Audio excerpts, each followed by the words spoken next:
Hello, everyone. Welcome to our next episode of Workforce on Deck.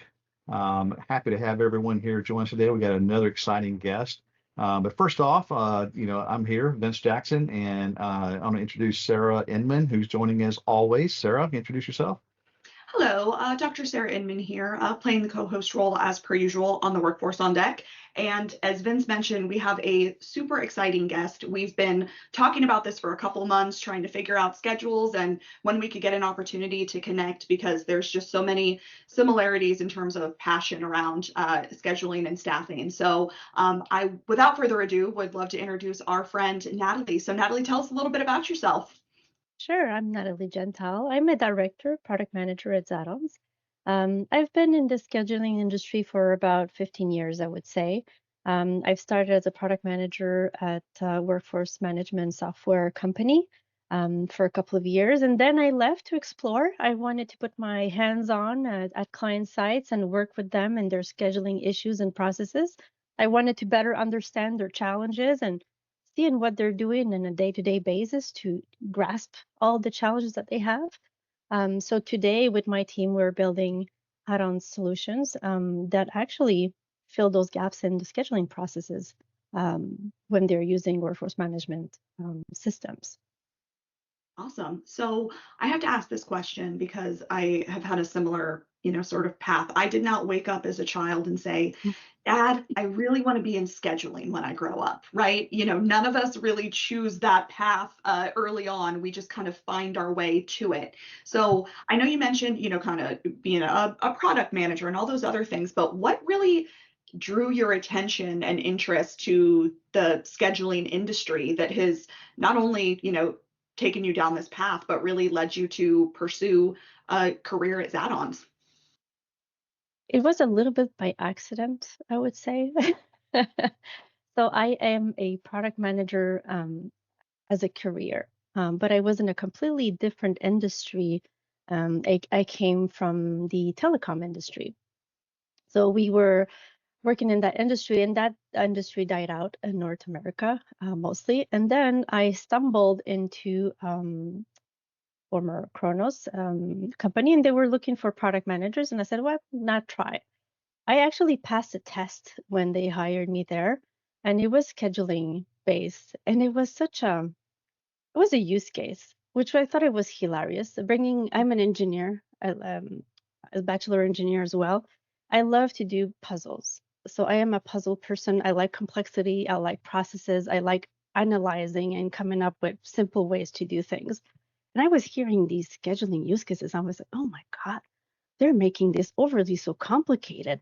So I came up I came up with a simple response for the test, which actually they asked me to come to a boardroom after, and they were kind of surprised of that, like, how did you come up with this? Well, it's simple, it's maths, and it's also about thinking it's a puzzle.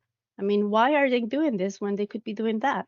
They would save tons of money and you wouldn't end up with those issues, right?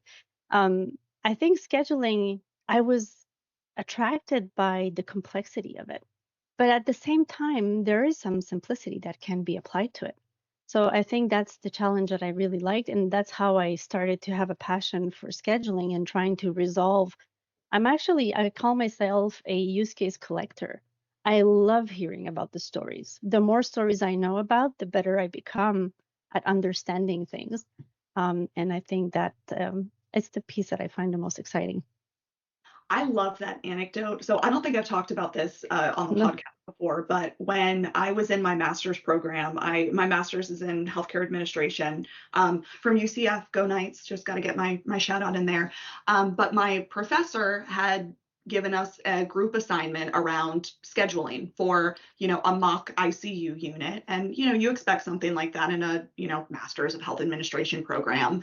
And of course, at that point, I'd been, working in scheduling and, staffing for many years, but the directions that she gave us were completely unreasonable in terms of solving the puzzle, right? Like this was an absolute mess. So I had to convince my group, like, guys, just trust me. Okay. Like I know she's asking us to do this, but this is not the best way to do it. It's not the most efficient way. And for those of you who are going into this industry, I can't just stand back and watch you kind of solve for it this way. So we completely redid the assignment based on, me sort of mapping out a puzzle, really, like you mentioned. And similar situation. So I got called in because I was the group leader. I got called into the professor's office during office hours, and she said, "What did you do?" And as I walked her through it, she's sitting there and she's looking at me and she's looking at the paper, and she said, "I was going to fail you." She said, "But you're right. This is right." She said, "And I've never looked at it like this before." And it's not that I'm some genius. It's my brain, like you said, sees a really complex puzzle and goes, there's an easier way to do this. It doesn't have to be this complicated. But so with that story, I'm going to, kind of derail a little bit here. Do you find that you struggle because when you have a mindset like that and you go into an organization or you work with a customer who says, this is how we've always done it, this is how we schedule, the system has to do it this way. What do you find are some of the challenges when you walk in and go, guys, there's an easier way to do this? Are you met with a lot of resistance? Does it take a while to kind of bring people around to see that scheduling really doesn't need to be this complicated? Oh yeah. I would say like the first thing I never do is tell them there's a better way. Because they always think their process or their organization is the most complicated in the world. Of So course. if I walk in their shoes, so I try to walk in their shoes and I look at what they're doing and I'm like, in my head, I'm like, oh my God, there's a better way to do this. I think it's a process. So the first contact is to listen in, see what they're doing. I analyze it, look at it, and then there's a lot of noise. So when they're doing their scheduling, and I really dislike this. We always done it this way. We have always done it this way. Oh my God, that I really dislike it. So when I hear that, that's the first sign that their process is probably not optimal. So, but I don't tell them right away. What I'm going to do is work with them so they come up with that same conclusion by asking lots of questions and by challenging them a little bit and little pieces in there. So you have to start soft. Now I'm giving you my secrets, but I start really soft. Like, oh, we always put all the lists in this spreadsheet and then we compare with that other spreadsheet. I'm like, well, why are you putting that in a spreadsheet? Why? Why are you doing that? Because we've always done it, but why? Where does it come from? Oh, we do it this because we need this and that. Okay, but where is that? So you start working with them, and then eventually they go, oh, maybe we're doing this too complicated.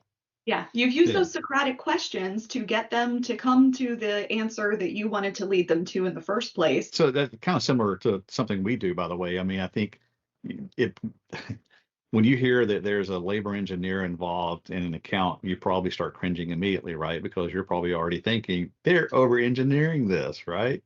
I'm imagining, right? Do you see that a lot? Are there, I mean, like, I know you guys deal a lot with healthcare and retail and other things like that. Are those particular areas where you see that they tend to over engineer stuff too? I was just curious, coming from retail myself. Absolutely. Sometimes they have these issues or interpretation of, so we deal a lot with organizations that have CBAs or union collective agreements, and it's Oh yeah. overly complicated, right? So even reading those documentation, you need to have like a lawyer degree to be able to understand what it says. And interpretation of those texts vary from one person to another within the same organization. You will have that champion that knows it all because that person has been there for years, right? And they know it inside out. But the other new people that that come into their team, they are not that familiar with it. And they try to build tools around it to help them because interpretation is so hard. They're trying to build these Excels with macros and things like that, and they overly complicate and try to follow these rules by the letter to the T. And they make it so more complicated that when you're trying to come with a standard system or something to help them, or they're trying to get out of that mess, they're struggling because nobody can meet that. I mean, they're making it so complicated, and then once it's there, it's like they're stuck with it because people are used to it. We can't change it. We have to renegotiate if we change it now. But you can't function like this if your company is going to grow. and you're growing and you're hiring, you're going to hit a wall eventually with that because it's too complicated. You have to simplify it.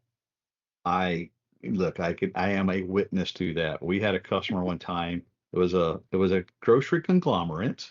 They had multiple chains, had thousands of union contracts to the point that it took us almost a year to redo their accrual rules alone. And but one of the things we did, kind of similar to what you're talking about, is we provided them guidance. It's like, you have to simplify this. Here's how you can simplify it, understanding that it's going to depend on every single renegotiation of a contract when they come up, right? Because they can't necessarily go force a change. But one of the things we tried to guide them on, to your point, is start thinking about this now of how you can consolidate.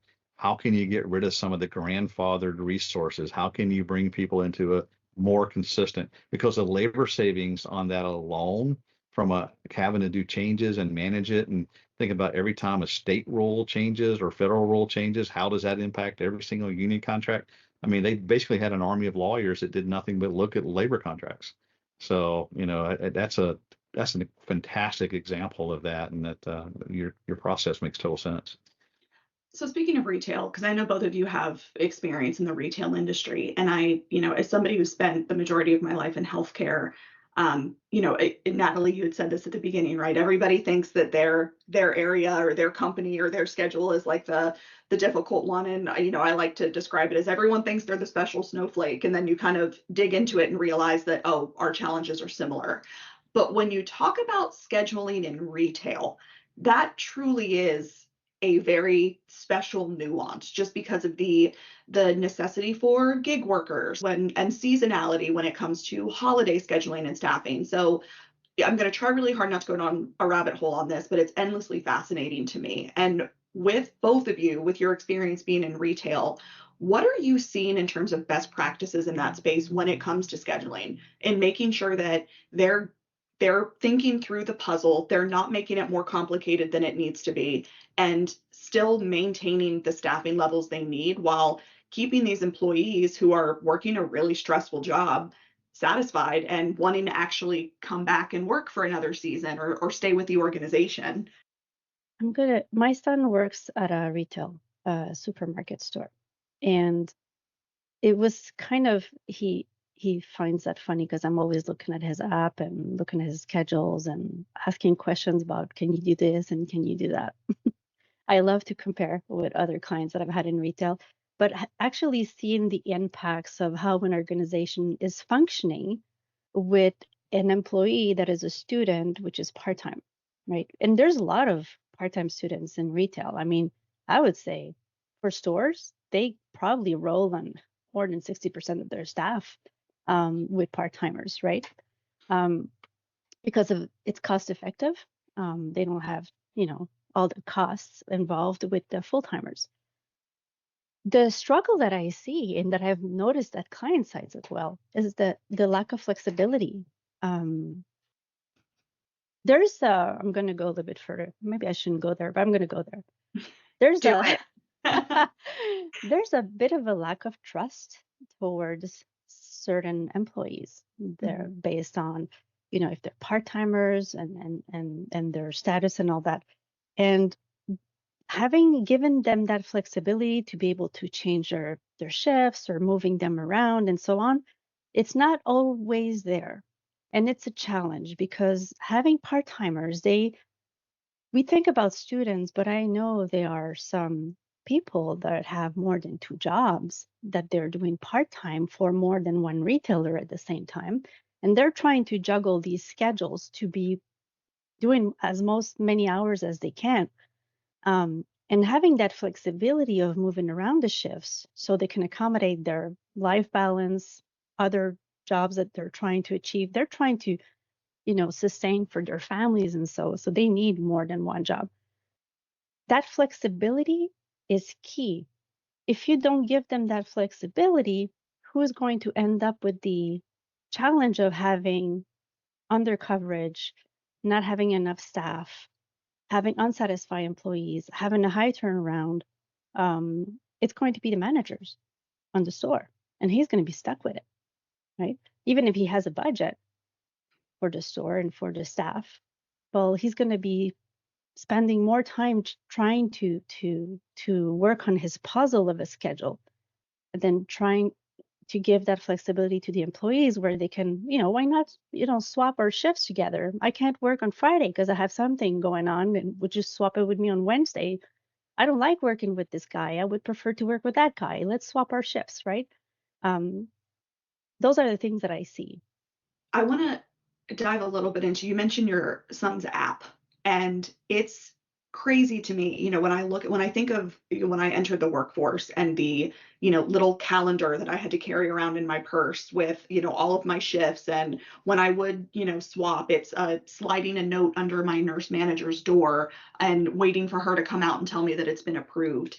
What kind of impact have you seen just in terms of the technological advancement that we've had over the course of, the three of us are all of a certain age, right? We were around back before we had our, phones in our pockets every day.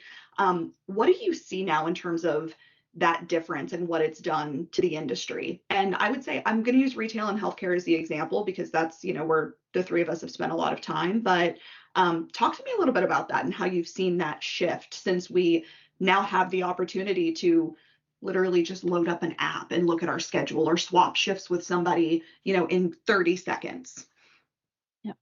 So imagine you're a part-timer and you know that the schedule is going to come out on Thursday night, right? If you don't have a means to see it from home and you're working part-time, maybe your next shift is on Sunday, but you wouldn't know because you don't receive it on your phone. It means that you have to physically go to your site location and see the schedule for the next week. It means that you'll have to go, even if you're not working, to go and fetch the information or try to call and get your manager's attention to get the information. So it's not only one person. You could have a staff of, let's say in a store, you could have maybe about 50 or 60 people working, for different tasks and areas of the store. Imagine all that people trying to call in to know what their schedules are, even if they put them on the wall in the employees' room, the restroom or whatever. But it's a lot of work for the manager for nothing. And for the employees, it's frustrating to have to go there to just check their schedules. And if they don't go, they might miss a shift because they haven't seen the schedule in time, right? Having the ability to communicate their availability instead of calling. And so it's very frustrating. It has to be quick. If you want to keep an employee happy and you want them to come back to work every day, you have to give them the means of easy communication. And today, our kids, what I see, our newer generation, I see their friends. I mean, they're around 16 to 20 years old. What I see around me, they don't like taking the phone and speaking to somebody. Right. They don't want to do that. They don't like it. They want to send a text message, or they want to go through an app and just, put whatever they want to in there. But they don't really want to talk to anybody. And if you force them to talk to somebody or show up somewhere to get some information, you already lost them. It's archaic for them. Yeah. So your conversation where you took that kind of reminded me. I remember when I first started into retail and I was a store manager and I'd create a calendar or the schedule. We literally would print it out and stick it out the front cash wrap just so every time somebody called, whoever answered the phone had it so they could tell the person their schedule, right? I mean, it has come so far. I think on the benefit side a little bit to dive into what it's done is it's given a more proactive visibility to people's availability. It's easy to put in your availability. You got a doctor appointment, boom, go in there and block it out. All of a sudden you're doing something as a student, right? And you got, playing sports, and all of a sudden you're not available starting next week on Wednesdays because you're practicing or have games. You can put in there immediately. I think what it's done though is create much better engagement.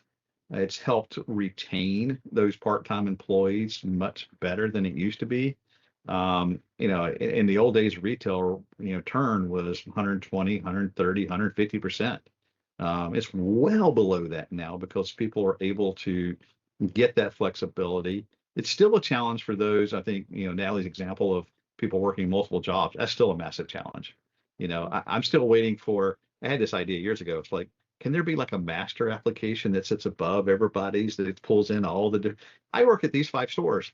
Can we conglomerate, the scheduling here? I mean, I know it's a pipe dream, but I mean, it's kind of a cool concept of gig work at its best. But I think it's really improved schedule quality. Is it where it needs to be? Not yet, but it does give that flexibility, visibility, and everything else that people want. And look, everybody's not going to, be happy all the time. Unfortunately, you can't make every schedule perfect and still meet the demands of the business. That's the challenge in retail and healthcare, right? Is look at your bell curve of demand and customer demand throughout the day. You got your noon peaks and your probably 5 o'clock to 7 o'clock peaks in the grocery store. That's when they need the most people. So it's kind of that middle road of, where do you find the balance of making sure you have the right people, but give them the flexibility and everything else they want while, taking care of the customer. But I can't even, I can't fathom not having that flexibility and that schedule and that mobile app and everything else now. It makes the old days seem like the Stone Ages, and they really were. So, but I still see organizations in retail that are not giving that flexibility to the full extent. I'm still seeing that. And those Absolutely. organizations, they still have 150% turnaround. And they wonder why. And I mean, and you're in competition with other retailers for the same staff, especially if they're working more than one job, right? The more flexibility you give them uphand, it's nice to be able to change your availability and see your schedule, but you can go much further than that and give them even more. And Yep. that way, there, the rules of physics, you always go through the easiest path, right? Employees will do the same thing. If it's easier with you, they'll stick with you. That's You, it. That's what it comes down to. No. yeah, you nailed it. And by the way, it's those people who haven't adapted the new functionality, new technology, and gotten with it that keep us employed. So, That's exactly uh, right. If everyone had figured it out, they wouldn't need us anymore. But and it's one of those things. I mean, here we are giving away free advice on the podcast. Vince has just given somebody some great idea for an overlay app. So 2 years from now, we're going to be having the conversation of how you missed your Jeff Bezos opportunity there, Vince. So again, yeah.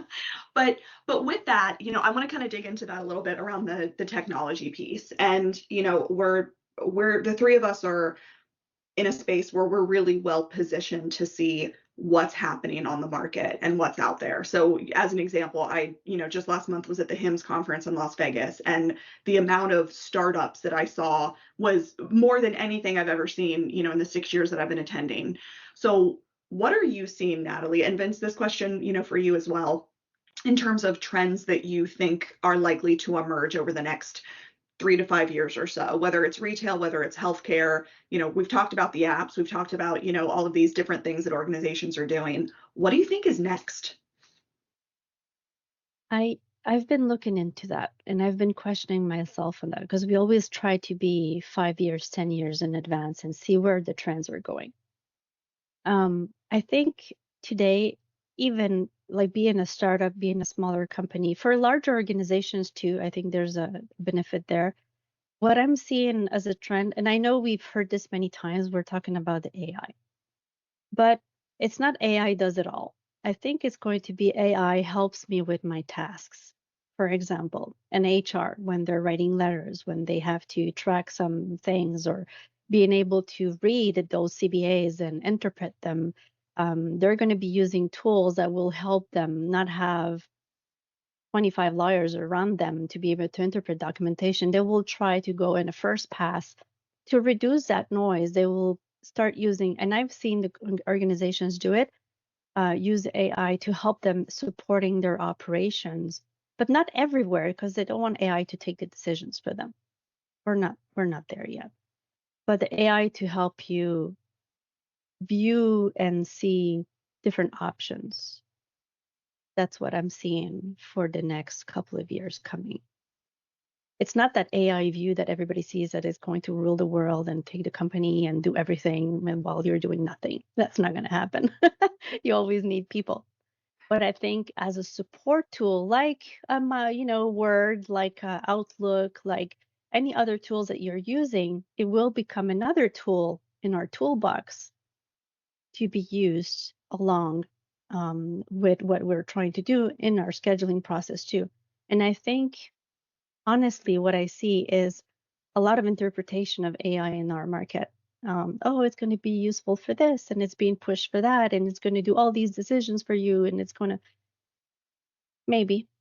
But for now, I think it's more towards a tool in our toolbox. And that's where I see it as a strong, helpful usage for now for the next 2 years, let's say. I would agree with that. I think it's just one more tool in the tool belt, but it is going to help us be in some ways more efficient. I think it's going to allow us to access information faster, quicker, and probably make better decisions or quicker decisions more than anything, right? I mean, I think you nailed it, right? It still comes down to the person making the decision, interpreting it, and looking at things and figuring out what the right thing is to do. It's not going to replace that. But I do think, where I see it helping us is, can we all of a sudden start using AI to do analysis of different databases and configuration of customers and come up with, okay, here's the best practices. Here's what the benefits are of the decisions made, and give faster and more accurate feedback on performance and things like that. That's where I see, probably the biggest leap is just getting a response faster and visibility faster on what you're trying to do. So, and I love the idea and the concept of, it's a tool, and it can be used and leveraged as a tool, to the extent that you're willing to. And I always say, anytime somebody tells me about, AI rising up and, taking over, I'm like, all right, well, I need you to check out my Roomba robot vacuum when it gets stuck in a corner, right? Like we've got a ways to go. But I am seeing a shift in more organizations being open to the concept of AI. And I know, especially in the healthcare space, because there's, PHI, protected health information, there's, HIPAA violations, people are really cautious. And I'm seeing that breaking down in a more rapid way than I think I expected initially, that people are starting to realize the advantages of, to your point, Vince, getting just a smarter, faster view into what's happening and leveraging the data in a way that the system and the machine can simply analyze and articulate much faster than the human brain can. So I'm pretty excited to see where we go. I'm already looking forward to HIMSS of next year to be able to see what startups that I saw in April of or March of 2025 that now have suddenly become really commonplace, because I do feel like those technology organizations are exploding out of nowhere. Everybody's got really good ideas, like Vince's idea of the app overlay. So we just, step one, find an investor. Step two, Jeff Bezos levels of wealth. I do want to shift gears a little bit, Nathalie, because, so those of you listening have no doubt heard our friend Nathalie's beautiful accent. So Nathalie, you live in Canada, work in Canada, spend obviously a lot of time with customers in that region. And this is something, from years back in my career, I loved seeing the differences, working in healthcare, of, being able to explore just the way our friends and neighbors to the north really have undertaken that endeavor versus what we do in the United States. And then in my prior life, in working really, really closely with Canadian customers and understanding just what they were looking for and what those differences were, was really enlightening to me. So I would love to pick your brain a little bit, because of course with me, all things wind up going back to scheduling and staffing. As somebody who is in this industry, and the work that you do with Zaddons and all the different customers, I know you intersect over US and Canadian customer bases. What are some differences that you see when it comes to what's important to organizations in Canada versus the United States when they're talking about a scheduling solution? Do you see noticeable, discernible differences? Or is it, hey, if I didn't know who I was talking to, I would never have any idea geographically where they are in the world? Can you pick up on those differences just in conversations, and what are those? Yeah. It's very dependent on the market. So if we're talking healthcare, since we're talking healthcare, let's go that way. If I am talking to a healthcare, just by the way they're managing the coverage requirement, I would already be able to pinpoint where they are on the map. Um, in America, the hospitals, I'm talking about the large or enterprise hospitals, they tend to give the power to the staff to self-schedule, right? They offer all these shifts. These are the coverage requirements that we have. Go ahead, pick up your schedules, build your schedules, and go ahead and pick your shifts. Where in Canada, for the hospitals, all the hospitals are driven by union agreements, union rules, and everybody's managed by seniority. So every decision that is done is always based by people's seniority, which is very different from what I see in America, where sometimes it's first in, first out. You would never hear a first in, first out phrase stated on the Canadian side because they're really ruled by seniority. Mm-hmm. So that is a major difference. However, what is very interesting is in healthcare in America, when you're talking about long-term care and places where you have a stable staff with people staying for long periods, their scheduling practices mimics the one we see in Canada. It's seniority based more. So in America, there's a mix depending on the organization type in healthcare, where you're going to see the hospitals being driven more on self-scheduling, first in, first out, pick open shifts, pick overtime shifts, and putting incentives on shifts so people pick them up and all that. Where you're going to see in the long-term care in America and Canada, healthcare in general, driven more by seniority. But there are reasons that are completely different from them working this way, which is that's where the differences are. When I'm talking to a long-term care, I will know who is from America and who is from Canada because of the reasons behind it. Do you want me to go there? I do. That's so interesting to me. Again, because I've had similar experiences, and it's one of those things again that you don't necessarily intellectualize until it's called out, right? And then once you have a conversation like this, you go, oh wow, those are different nuances. But yeah, dig into that a little bit more for us. Tell us a little bit more about that, because it's fascinating. When you have a long-term care, what they're trying to provide is a steady service to their patient. So you have a patient that will maybe stay there for maybe 1 month. They would like to have always the same staff on the same days for that person. So when you are trying to go through your staying there for a month, you don't want to have a new face every day. Mm-hmm. You want to have the same person coming to you every morning. Hello, how are you? You want to have that contact with the person. They're trying to give that service to be close to their clients, and having that steady staff around that person is really important, because it does impact the way they're going to, if they're going to get better or not, and how much time it's going to take them to recuperate, because they're there for some reason, right? So it impacts their health directly. The fact that they have a very steady staff around them, having the same faces, helping them every day, and being there with them. So that is the major reason that I see in the American healthcare, long-term care approach. It's having that steady staff around people to help them the best they can. Where in Canada is based on seniority. Everything is based on seniority. It's not that they don't want to be close to the folks, but the way the staff gets their schedule, most of the staff will get a full schedule for the next 6 to 8 weeks, and it will be the same schedule, and maybe for a whole year, but they're not going to be changing their shifts every day.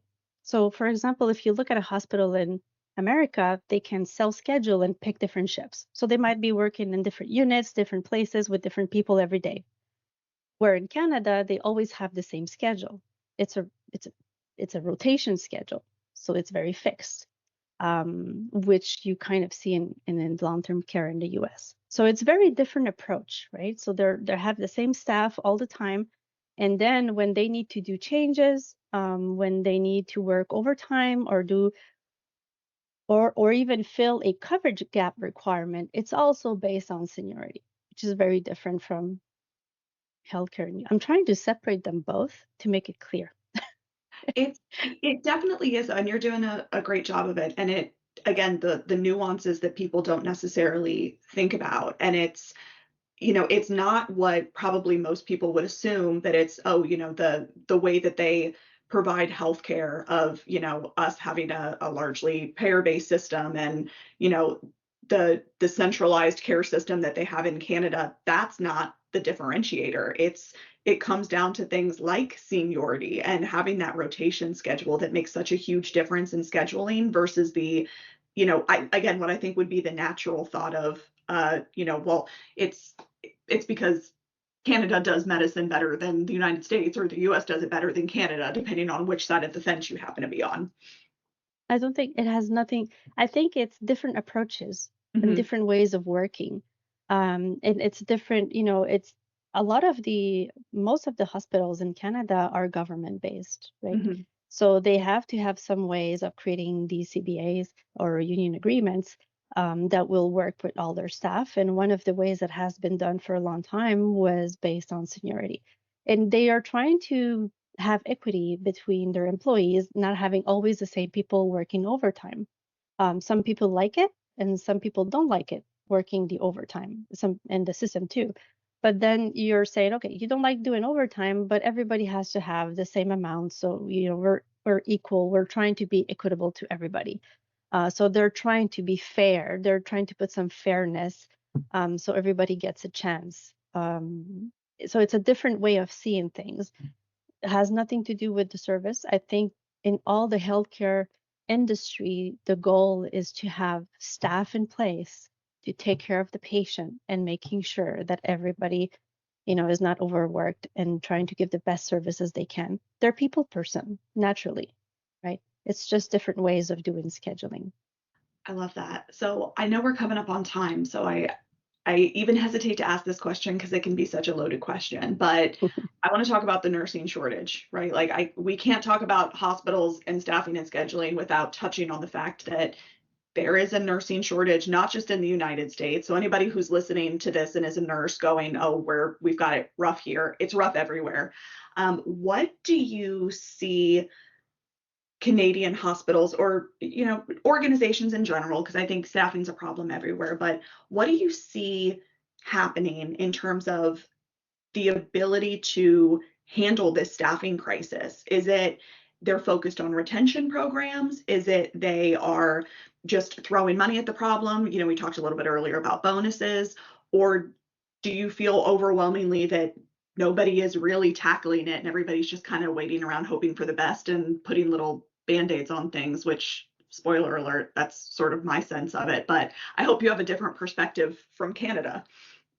I think it depends. I've been working with a hospital and they've been pretty good at retention. They actually put focus on retention. Even if their schedules are driven by seniority and they use a call list like 500 times a day. I mean, they call to, coverage and all that. But what they're trying to give them is that flexibility in their schedules. They can swap shifts 100 times if they want to. So they do have access to a flexibility. They have put in place ways for the staff to be able to still manage that flexibility, and that helps with retention. In each hospitals, they have their own ways, but you're right. Some of them will put a little band-aid and try. They're trying not to go to the, contractuals too many, because it's very costly, and I think that's universal. And the service, they're trying. I think they're still struggling, the shortage. They're trying to be creative in terms of flexibility, but at the end of the day, a lot of the staff works a lot of overtime, and it's impacting, their health, and it's impacting the service at the hospitals as well. But I'm seeing this as an international problem Right. everywhere. And I think what they struggle with, and I'm going somewhere else with this, is the younger staff that starts in the career, they get scared of that. So when they see that, I think for all the new staff that starts in their career, there's a ratio I've heard of almost 40% that leaves, that they just give up and they change careers because they're scared of that environment, of being overworked and tired. So I think it's something that I see globally, actually. That's definitely the case. And hopefully, some wise-minded entrepreneurial spirit is listening to this and thinks, oh my goodness, I have to figure out something to solve for this, right? Because for all that we have all these technological advances, we've talked about all the cool things that have come up in the industry, we still have not solved for the fact that at the end of the day, there are more people leaving the workforce than there are coming into it. And you can have the best scheduling system in the world, but if you don't have the staff, the greatest app in existence isn't going to help you. It really just goes to show that it is more than technology. It's the conversations and solving those really complex puzzles and problems that we talked about at the beginning to really help tackle what we do about staffing our workforce across the globe. Doesn't matter if you're in retail, doesn't matter if you're in healthcare, people are having the same challenges. So we could probably spend an entire episode on that. But I want to be mindful of time, especially yours, because you were so kind to join us. So Vince, I'll throw it to you to give you the opportunity to ask Nathalie one last question or anything burning that's on your mind. But we're definitely going to have her come back because there's about 500 other things I wanted to talk to her about. I got a simple question. If there was one thing that you would want to think the audience out there to think about when it comes to how they're scheduling, how they're operating, or whatever the case may be, if there's one thing that you want them to walk away with and think about, what would it be? I would say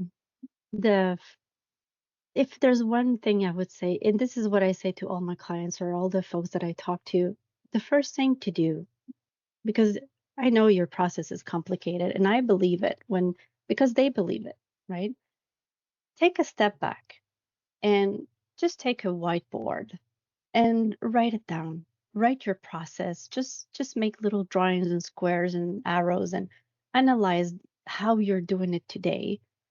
And it will help establish where you're at this right moment. Before trying to get somewhere, you have to know where you are today. And I think a lot of organizations don't even know where they're standing today. Oh, they know about, the rules and all that stuff. But where are you standing today versus where you're trying to go? That would be Oh, you my. nailed it. Yeah, they have no clue, right? They just know it's complicated, but they don't understand how complicated. And I am a firm believer in the KISS method, and I'm assuming you guys know that one, right? Keep it simple, stupid. And I think that applies to everything we do. And simple has its own definition depending on the situation, but that's great advice. I think that's awesome advice. And to support what Sarah said, right? I totally appreciate you joining us today. We have a great relationship with you and with Zaddons, who's a great tool and that we're obviously involved in and with several customers. And I look forward to having more conversations as this industry is ever changing, and I think you guys are at the forefront of what's happening and helping make things easier and better. So I appreciate your time today for sure. Absolutely. And Nathalie, like I said, we're going to have you back for sure. But in the meantime, where can people find you if they want to pick your brain and they want to know more? How do people reach out to you? Well, the first thing I would say is for people to go to our Zaddons.com website, because they could send me a message directly from there. They could access also other, we have some articles and webinars there as well. But I would say that would be the best way to get a message directly to me. And it was really a pleasure to be here. This was lots of fun. Awesome. Well, we will have you back for sure. So again, reach out to Nathalie if you want to hear a little bit more about the cool stuff that they're doing, and we will have her back no doubt on a future episode to dig in a little bit more about this. So thanks again for joining us, and thanks to everybody for listening in.